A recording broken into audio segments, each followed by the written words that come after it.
जोमेटो देश का पहला स्टार्टअप बनने जा रहा है जो निफ्टी 50 में शामिल होने जा रहा है, लेकिन क्या आपको अपने पोर्टफोलियो में शामिल करना चाहिए या नहीं, आज हम लोग यही जानेंगे। एक ट्रेडिशनल इन्वेस्टमेंट थ्योरी है कि अगर आप किसी कंपनी का प्रोडक्ट या सर्विसेज यूज करते हैं तो आप उस कंपनी में इन्वेस्टमेंट कर सकते हैं, लेकिन जोमेटो एक ट्रेडिशनल कंपनी नहीं है और न्यू एज कंपनी है। तो क्या इसमें ट्रेडिशनल इन्वेस्टमेंट थ्योरी काम करेगा या न्यू इन्वेस्टमेंट थ्योरी काम करेगा? और न्यू एज थ्योरी क्या कहता है, आपको बाय करना चाहिए या सेल करना चाहिए या होल्ड करना चाहिए? इसी सवाल का हम लोग जवाब लेने वाले हैं। ये वीडियो काफी इंपॉर्टेंट होने वाला है जोमेटो के इन्वेस्टर्स के लिए जो 25 लाख से भी ज्यादा है और जोमेटो के यूजर्स के लिए जो कि करोड़ों में है, क्योंकि हम लोग एनालिसिस करने वाले हैं सारे क्विक कॉमर्स या फूड डिलीवरी एप्स का कौन सा क्विक कॉमर्स सबसे सस्ता है। Instamart, Blinkit, Zepto, big basket, D mart. कौन सा टिकट ऐप सबसे सस्ता है, डिस्ट्रिक्ट या बुक माई शो? सारे एप्स को हम लोग कंपेयर करेंगे और आपको बताएंगे कौन सा ऐप जो है वो सबसे अच्छा है आपके लिए। तो वीडियो को लाइक कर दीजिए और शेयर कर दीजिए अपने दोस्तों के साथ जो ये एप्स यूज करते हैं।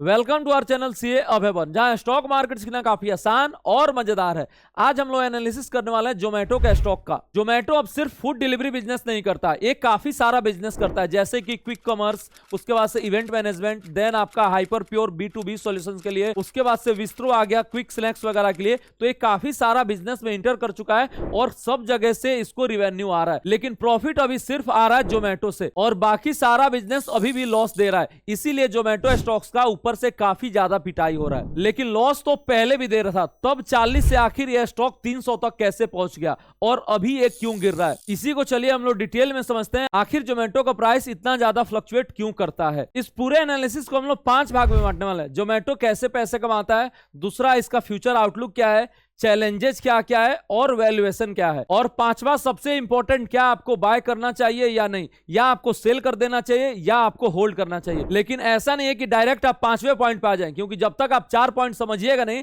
तब तक 5वां पॉइंट को समझने में काफी ज्यादा दिक्कत होगा, क्योंकि हर पॉइंट का लिंकेज होगा 5वें पॉइंट से। सबसे पहले अगर आप देखेंगे तो इसका बिजनेस जो है वो 4 वर्टिकल में डिवाइडेड है, तो हम लोग को ओवरऑल अगर देखेंगे तो नीचे क्या चल रहा है ये आपको पता नहीं चलेगा। तो हम लोग एक एक करके देखते हैं। सेक्शन वाइज इसका परफॉर्मेंस देखेंगे तो इसका जो सबसे कोर बिजनेस है फूड डिलीवरी, वहां पर जो ग्रोथ है वो काफी कम देखने को मिल रहा है, सिर्फ 3% का क्वार्टर ऑन क्वार्टर बेसिस पे और 17% ईयर ऑन ईयर बेसिस पे। देन इसका जो नेक्स्ट है क्विक कॉमर्स जो ब्लिंकिट है, वहां पर आपको ग्रोथ देखने को मिल रहा है 21% का क्वार्टर ऑन क्वार्टर बेसिस पे और ईयर ऑन ईयर बेसिस पे 117% का, सीधे डबल हो गया। पहले आपका हुआ करता था वो आपका 644 और अब हो चुका है आपका 1399 का। उसके बाद से अगर आप देखेंगे इवेंट्स वाला जो बिजनेस है, डिस्ट्रिक्ट ऐप जिसमें लाइव कंसर्ट हो गया, मूवी टिकट्स वगैरह हो गया, चाहे बाहर जाना हो गया, वहां पर भी आपको काफी अच्छा ग्रोथ देखने को मिल रहा है, 68% क्वार्टर ऑन क्वार्टर बेसिस और 255% आपका ईयर ऑन ईयर बेसिस पे। उसके बाद से इसका जो नेक्स्ट है हाइपर प्योर जो B2B सप्लाई करता है रेस्टोरेंट को रॉ मटेरियल्स वगैरह, वहां पर भी आपको ग्रोथ जो है अच्छा देखने को मिल रहा है, 13% क्वार्टर ऑन क्वार्टर बेसिस पे और 95% ईयर ऑन ईयर बेसिस पे। तो जो ओवरऑल ग्रोथ देखने को मिल रहा है वो काफी अच्छा देखने को मिल रहा है, 12% ओवरऑल ग्रोथ देखने को मिल रहा है चारों का अगर हम लोग मिला दें, और आपका ईयर ऑन ईयर बेसिस पे 58% का रिवेन्यू में ग्रोथ देखने को मिल रहा है। लेकिन इसका जो प्रॉफिट है उसमें ग्रोथ देखने को नहीं मिल रहा है। यहां पर रिवेन्यू तो बढ़ रहा है लेकिन इसका प्रॉफिट जो है वो नहीं बढ़ रहा है। यहां पर अगर इसका प्रॉफिट देखेंगे तो प्रॉफिट घट चुका है। इसका इबिट्टा देखिए, एडजस्टेड इबिट्टा जो हुआ करता था अभी आपका 330 हुआ करता था और अभी हो चुका है 285, तो आपका क्वार्टर ऑन क्वार्टर बेसिस पे 45 करोड़ से घट चुका है। उसके बाद से अगर हम लोग सेगमेंट वाइज देखेंगे तो फूड डिलीवरी में इसका प्रॉफिट जो है वो इंक्रीज हो चुका है, तो 423 करोड़ का प्रॉफिट जो है वो आपका फूड डिलीवरी बिजनेस से आ रहा है। उसके बाद से अगर आप क्विक कॉमर्स का देखेंगे तो यहां पर एक समय लग रहा था कि कंपनी जो है प्रॉफिटेबल हो जाएगा, 3 करोड़ 8 करोड़ का लॉस बचा था क्वार्टर 1 और क्वार्टर 2 में, लेकिन वो लॉस बढ़कर सीधे हो गया 103 करोड़। जी हाँ, ये लॉस इतना ज्यादा इसीलिए बढ़ गया क्योंकि नए प्लेयर्स मार्केट में आ चुके हैं और कंपटीशन काफी ज्यादा बढ़ गया। जैसे फ्लिपकार्ट ने मिनट्स लॉन्च कर दिया, बिग बास्केट आ चुका है, अमेजन आ चुका है तेज में, उसके बाद से डीमार्ट आ गया, ये सब प्लेयर्स हैं, जेप्टो, इंस्टामार्ट, सारे काफी एग्रेसिव हो गए, मार्केट शेयर कैप्चर करने पे लगे हैं और डिस्काउंट काफी ज्यादा दे रहे हैं। तो यहां पर इनको भी कैश बर्न करना पड़ा है और 103 करोड़ का लॉस हो चुका है। क्वार्टर ऑन क्वार्टर बेसिस पे 95 करोड़ का ज्यादा लॉस और ईयर ऑन ईयर बेसिस पे 14 करोड़ का ज्यादा लॉस। उसके बाद से इसका नेक्स्ट सेगमेंट है गोइंग आउट, यहां पर भी कंपनी प्रॉफिटेबल हो गया था, देन अगेन आपका कंपनी जो है वो लॉस में आ चुका है, 17 करोड़ का लॉस रिपोर्ट किया है कंपनी क्वार्टर 3 में। और आपका नेक्स्ट है जो हाइपर प्योर, यहां पर भी कंपनी अभी कंटिन्यू लॉस में है। इस क्वार्टर में लॉस जो है आपका 19 करोड़ का रिपोर्ट हुआ है। तो आप देख सकते हैं कि जो भी 4 सेगमेंट है उसमें सिर्फ जो कोर बिजनेस है जोमेटो वही एक प्रॉफिटेबल है, बाकी तीनों सेगमेंट है लॉस मेकिंग है। और यहां पर लॉस एक कैश बर्न हो रहा है और जो ओवरऑल प्रॉफिट बचा है वो 285 करोड़ का बचा है क्वार्टर 3 में। उसके बाद से अगर हम लोग ग्रॉस ऑर्डर वैल्यू देखें फूड डिलीवरी का, तो आपको मात्र 17% का ग्रोथ देखने को मिल रहा है ईयर ऑन ईयर बेसिस पे, और 2% का ग्रोथ देखने को मिल रहा है क्वार्टर ऑन क्वार्टर बेसिस पे, जो कि काफी कम है। क्यों कम है हम आगे चल के बताएंगे। उसके बाद से जो नेक्स्ट सबसे इंपॉर्टेंट है वो है क्विक कॉमर्स, और यहां पर अगर आप ग्रोथ देखेंगे तो काफी अच्छा देखने को मिल रहा है। 120% ईयर ऑन ईयर ग्रोथ है और 27% क्वार्टर ऑन क्वार्टर ग्रोथ है। देन अगर हम लोग गोइंग आउट का देखें तो वहां पर भी आपको अच्छा ग्रोथ देखने को मिल रहा है, 191% ईयर ऑन ईयर बेसिस पे और 35% क्वार्टर ऑन क्वार्टर बेसिस पे। लेकिन रिसेंटली जोमेटो ने एक्वायर किया पेटीएम के टिकटिंग बिजनेस को 2048 करोड़ में। देन अगर हम लोग हाइपर प्योर देखें जो रेस्टोरेंट को रॉ मटेरियल सप्लाई करता है, वहां पर भी आपको ग्रोथ अच्छा खासा देखने को मिल रहा है, 95% ईयर ऑन ईयर ग्रोथ और 13% क्वार्टर ऑन क्वार्टर ग्रोथ देखने को मिल रहा है, जो कि काफी अच्छा है। तो एक ही चीज में आपको कम ग्रोथ देखने को मिल रहा है, वो इसका कोर बिजनेस फूड डिलीवरी का, वहां पर जो ग्रोथ है वो सबसे कम है और वहां पर सैचुरेशन हम लोग को देखने को मिल रहा है। लेकिन अगर हम लोग प्रॉफिट देखें तो वो क्वार्टर ऑन क्वार्टर बेसिस पे घट रहा है, जो कि काफी ज्यादा नेगेटिव है और इसीलिए स्टॉक्स का पिटाई भी हो रहा है। 2 क्वार्टर पहले जो इसका प्रॉफिट था वो 259 करोड़ था, उसके बाद से घटकर हो गया 176 करोड़ और देन अभी घटकर हो गया 59 करोड़। तो काफी ज्यादा आपको प्रॉफिट में ड्रॉप देखने को मिल रहा है। कंपनी रिसेंटली ही प्रॉफिटेबल हुई थी जून 2023 क्वार्टर से, और ऐसा ना हो कि फिर से ये लॉस मेकिंग कंपनी बन जाए, क्योंकि कैश बर्न काफी ज्यादा बढ़ गया है, खासकर क्विक कॉमर्स में, क्योंकि वहां पर नए प्लेयर्स आ रहे हैं, कंपटीशन काफी ज्यादा बढ़ गया है, मार्जिन घट गया है और सारे प्लेयर्स मार्केट शेयर कैप्चर करने में लगे हुए हैं। और मार्केट शेयर कैप्चर करने के लिए काफी ज्यादा डिस्काउंट देना पड़ रहा है। और कैश बर्न अगर हम लोग क्वार्टरली का बात करें, 5000 करोड़ हर क्वार्टर में बर्न हो रहा है सिर्फ क्विक कॉमर्स इंडस्ट्री में, जिसमें मैक्सिमम जो है वो जेप्टो बर्न कर रहा है एज पर दीपिंदर गोयल, और सिर्फ 2% करीब 100 करोड़ जोमेटो बर्न कर रहा है क्वार्टरली बेसिस पे, जिसको मार्केट पसंद नहीं कर रहा है और स्टॉक्स का काफी ज्यादा पिटाई हो गया इस खबर के पता चलने के बाद से। और यहां पर देखेंगे जोमेटो का जो हाई है 304, वहां से स्टॉक 25% गिर चुका है और अभी आ चुका है 225 के आसपास, और 200 से 240 के रेंज में कंसोलिडेट कर रहा है। अब इसको यहां पर बाय करना चाहिए, सेल करना चाहिए, होल्ड करना चाहिए, ये हम लोग आगे पॉइंट्स में जानेंगे, क्योंकि उसके पहले आपको जानना जरूरी है क्या इसका वैल्यूएशन है। बात करें जोमेटो के वैल्यूएशन का, तो कुछ समय पहले जब कंपनी प्रॉफिटेबल हुई थी तो इसका पी रेशियो था वो 500 का था, उसके बाद से प्रॉफिट बढ़ा और जो पी रेशियो घटकर हो गया वो 300 का हो गया। तो यहां पर शार्प डिक्लाइन देखने को मिला पी रेशियो में। लेकिन अगर आप ट्रेडिशनल अप्रोच देखेंगे तो 300 जो है वो काफी ज्यादा महंगा है, क्योंकि ट्रेडिशनल अप्रोच में हम लोग क्या जानते हैं कि 30 के आसपास जो पी रहता है वो आपका नॉर्मल माना जाता है, और यहां पर तो 300 है, सीधे 10 गुना का अंतर। तो ये क्या सस्टेनेबल है या नहीं, तो उसके लिए हमको जानना पड़ेगा कि कितना ग्रोथ आ सकता है और क्या पी रेशियो जो है वो 30 पे आ सकता है या नहीं। तो अब अगर हम लोग ग्रोथ आउटलुक का बात करेंगे, तो सबसे पहले अगर हम लोग फूड डिलीवरी बिजनेस की बात करें तो वहां पर जो ग्रोथ आउटलुक है वो 20% ईयर ऑन ईयर बेसिस पे, लेकिन जो इबिटा मार्जिन है उसमें इंप्रूवमेंट देखने को मिल सकता है। जो गाइडेंस है वो 3.5% से बढ़कर 5% के आसपास का गाइडेंस है। देन अगर हम लोग बात करेंगे ब्लिंकिट का, तो वहां पर जो ग्रोथ का अनुमान है वो काफी ज्यादा है, और इसका जो टारगेट था स्टोर एक्सपेंशन का वो दिसंबर 2026 तक 2000 स्टोर का था, लेकिन अपने टारगेट को जल्दी अचीव करने का फैसला किया है जोमेटो ने, और दिसंबर 2025 तक ही 2000 स्टोर करने का टारगेट सेट किया है। और यहां पर मार्केट शेयर कैप्चर करने पे सब कोई तुला हुआ है, नए प्लेयर इंटर हो रहा है, तो जितना जल्दी जो कोई कैप्चर कर ले उतना अच्छा बात है। और इसका जो कस्टमर रिटेंशन है वो भी काफी अच्छा है, 42% के आसपास इसका कस्टमर रिटेंशन है। और इसका अगर हम लोग ग्रॉस ऑर्डर वैल्यू का भी बात करेंगे तो वहां पर भी आपको ग्रोथ देखने को मिल रहा है, 40 से 44% का वहां पर भी आपको ग्रोथ देखने को मिल रहा है। उसके बाद से अगर हम लोग गोइंग आउट का बात करेंगे तो वहां पर भी जो ग्रोथ का अनुमान है वो 40% के आसपास है। और हाइपर प्योर जो है वहां पर भी हम लोग को अच्छा ग्रोथ देखने को मिल रहा है, और उम्मीद है कि आगे भी चल के एक ग्रोथ मेंटेन रहेगा। तो अगर हम लोग ओवरऑल देखें तो काफी अच्छा ग्रोथ देखने को मिल रहा है जोमेटो में, इसीलिए इस कंपनी को हम लोग पुराने ट्रेडिशनल अप्रोच से वैल्यू नहीं कर सकते। तो अब अगर हम लोग इसका ग्रोथ आउटलुक और प्रॉफिट मार्जिन को ध्यान में रख के फाइनेंशियल मॉडलिंग करेंगे तो जो फॉरवर्ड पी निकल के आ रहा है वो 138 के आसपास का निकल निकल के आ रहा है, और अगले 2 साल का भी देखेंगे तो जो फॉरवर्ड पी निकल के आ रहा है वो 90 के आसपास निकल के आ रहा है, और अभी जो करंट पी रेशियो है वो 300 के आसपास है।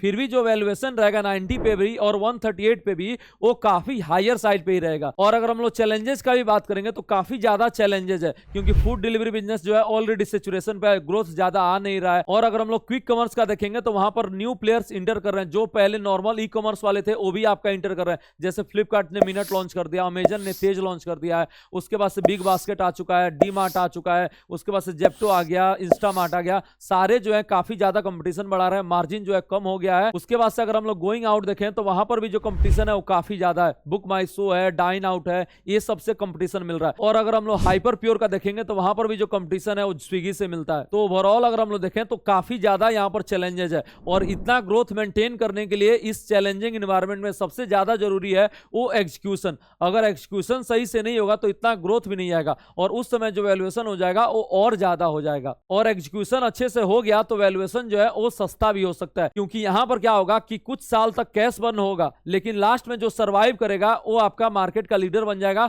और उस समय एडिशनल चार्ज लगा के, जैसे अभी चार्ज आपका लगना स्टार्ट हो गया, वो आपका प्रॉफिटेबिलिटी में कंपनी आ जाएगा, और वहां पर जो वैल्यूएशन है वो सस्ता हो सकता है। उसके बाद से अगर हम लोग देखें सारे एप्स को कंपेयर करेंगे कौन कितना कैप्चर कर सकता है, उसमें सबसे इंपॉर्टेंट जो होता है वो आपका एग्जीक्यूशन होता है, प्राइसिंग होता है और मार्केटिंग होता है। मार्केटिंग का बात करेंगे तो जोमेटो जो है हमेशा आगे रहता है, इसका मार्केटिंग स्ट्रेटजी जो है वो काफी अच्छा है, और जोमेटो जो है हमेशा न्यूज में बना रहता है, चाहे आपका दीपिंदर गोयल की वजह से या जोमेटो का खुद के एड की वजह से। उसके बाद से अगर हम लोग बात करेंगे एग्जीक्यूशन का, तो एग्जीक्यूशन में इसका काफी अच्छा है, और इसका जो ऐप है वो काफी यूजर फ्रेंडली ऐप है, और इंटरफेस भी जो है वो काफी अच्छा है। और उसके बाद से अगर हम लोग तीसरा पॉइंट पे आए कि प्राइसिंग कैसा है, क्योंकि प्राइसिंग जो है वो काफी ज्यादा इंपॉर्टेंट होता है, और सब कोई यही जानना चाह रहा है कि कौन सा ऐप जो है वो सबसे सस्ता है। तो जो सबसे सस्ता है वो आपका है जेप्टो सेवर। अगर हम लोग ब्लिंकिट का देखेंगे तो ब्लिंकिट अगर कोई सामान 100 में देता है तो सबसे सस्ता सामान आपको मिलेगा जेप्टो सेवर पे, वो आपको 85 के आसपास प्रोवाइड करेगा, और सबसे महंगा मिलेगा आपको बिग बास्केट पे,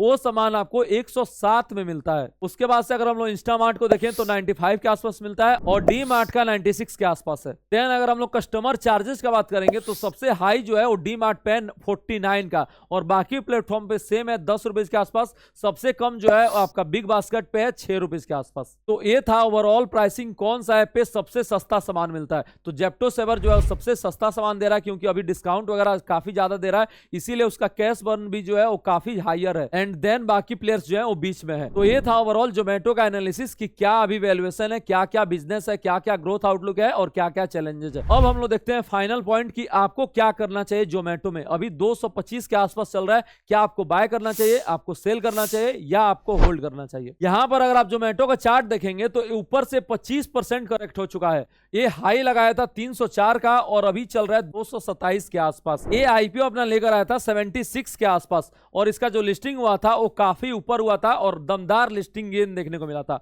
और उसके बाद से और ऊपर गया था, जहां पर मैक्सिमम लोगों का जो व्यू था वो काफी बटा हुआ था। कुछ लोग बोल रहे थे ये काफी महंगा है, कुछ लोग बोल रहे थे न्यू एज बिजनेस है, इसको पुराने तरीके से आप नहीं जज कर सकते। और ये आईपीओ जो है उस समय लॉस मेकिंग था, और कंपनी का दमदार लिस्टिंग हुआ और 169 तक गया था। उसके बाद से अगर आप देखेंगे कंपनी जो कंटिन्यू फॉल दिखाया और आ चुका था 40 के आसपास। जी हाँ, 40 के आसपास आ गया 169 से, और ये अपने आईपीओ प्राइस से नीचे भी आ गया था। देन कंपनी का एक मास्टर स्ट्रोक आया ब्लिंकिट के रूप में। ब्लिंकिट को इसने एक्वायर किया, और वहां से इसका टर्न अराउंड हम लोग को देखने को मिला। 40 से इसका प्राइस जो है कंटिन्यू गेन करते करते 304 हो गया। जी हाँ, 650% का यहां पर रिटर्न हम लोग को देखने को मिला काफी कम समय में। और कंपनी जो है यहां पर भी लॉस मेकिंग था, लेकिन यहां पर ग्रॉस ऑर्डर वैल्यू बढ़ते गया, यहां पर रिवेन्यू बढ़ते गया, और इसका जो है लॉस धीरे धीरे कम होते गया। जून 2023 में कंपनी जो है जाके प्रॉफिटेबल हो गया। यहां पर कंपनी जो है पहली बार प्रॉफिटेबल हुआ, और यहां से जो रैली दिया वो काफी जबरदस्त रैली दिया, और यहां पर इन्वेस्टर्स का काफी ज्यादा पैसा बना। यहां पर वैल्यूएशन जो था वो काफी महंगा था, 500 के पीई पे ही वैल्यूएशन था, और वैल्यूएशन जो है 300 पे आ गया। क्यों? तो यहाँ पर ग्रोथ जो था वो काफी ज्यादा था, लेकिन अब जो है यहाँ पर कंपटीशन फिर से बढ़ गया और यहाँ पर हम लोग को ग्रोथ देखने को नहीं मिल रहा है, प्रॉफिट में भी हम लोग को डी ग्रोथ देखने को मिल जा रहा है। इसीलिए आगे चल के यहाँ पर आपको गिरावट देखने को मिल रहा है और मार्केट के साथ साथ ये स्टॉक भी जो है 25% का गिरावट दे चुका है। अब निफ्टी में भी शामिल होने वाला है, तो निफ्टी में शामिल होने से इस पे क्या इंपैक्ट आएगा? तो ये आशा है कि 6000 करोड़ का एडिशनल इसमें फंड आ सकता है,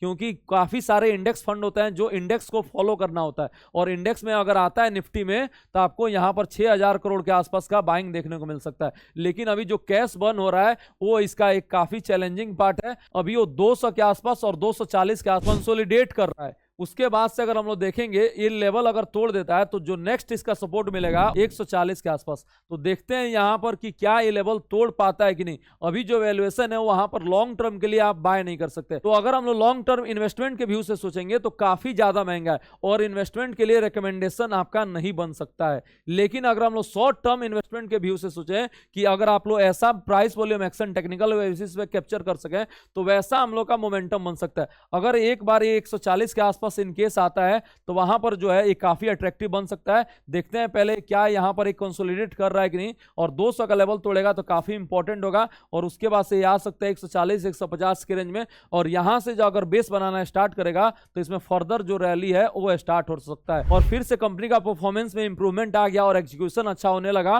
तो ये फिर से एक बड़ा रैली दे सकता है और वहां से आपका प्रीवियस जो आई था 300 के आसपास तक जा सकता है। लेकिन अभी जो पिछले 2 क्वार्टर से परफॉर्मेंस आ रहा है वो उतना अच्छा नहीं आ रहा है, इसीलिए यहां पर हम लोग का कुछ बाय वगैरह नहीं बनेगा। अभी तो पहला बाय जो है वो खत्म हो गया। अब दूसरा सवाल आ रहा है कि अगर आपके पास है तो क्या आप होल्ड कर सकते हैं कि नहीं। तो यहां पर अगर आप देखेंगे अगर ये 200 का लेवल तोड़ेगा तो ये यहां तक आ सकता है। जो नेक्स्ट जो इसका सपोर्ट है वो 150 तक आ सकता है। तो आप एक काम कर सकते हैं कि यहां पर अगर लेवल तोड़ता है 200 का तो एक बार के लिए आप एग्जिट कर सकते हैं और फिर से अगर नीचे इनकेस मिलता है तो वहां पर आप जो है ऐड कर सकते हैं। देन आपका तीसरा क्वेश्चन आ रहा है कि क्या आपको सेल करना चाहिए या नहीं। तो तीसरा क्वेश्चन का आंसर यहीं पर मैं दे दिया हूं कि अगर ये लेवल तोड़ेगा तब आप अपना इन्वेस्टमेंट को खाली कर सकते हैं और नीचे अगर आता है तब आप जाके ऐड कर सकते हैं बेस्ड ऑन परफॉर्मेंस में इंप्रूवमेंट हो रहा है या नहीं। तो होप आपको सारा डाउट जो है वो क्लियर हो गया होगा आसान भाषा में और सिंपल भाषा में। अगर कुछ भी डाउट है तो कमेंट बॉक्स आप ही के लिए ओपन है, वहां पर अपना डाउट्स को टाइप कीजिए और हम आपको आंसर करेंगे। और अगला एनालिसिस किस स्टॉक का हो आप हमको कमेंट करके बताइए, उस पर हम लोग नेक्स्ट एनालिसिस करेंगे। ऑलरेडी मैं कुछ स्टॉक्स का एनालिसिस कर चुका हूं जैसे कि रिलायंस हो गया, टाटा मोटर्स हो गया, अल्ट्राटेक सीमेंट हो गया, इसका भी एनालिसिस आप डिटेल में देख सकते हैं, लिंक डिस्क्रिप्शन बॉक्स में। मिलते हैं आपसे अगले वीडियो में एक नए एनालिसिस के साथ और स्टॉक मार्केट लर्निंग के साथ। जाते जाते वीडियो को लाइक कर दीजिए और शेयर कर दीजिए अपने दोस्तों के साथ। Thank you so much.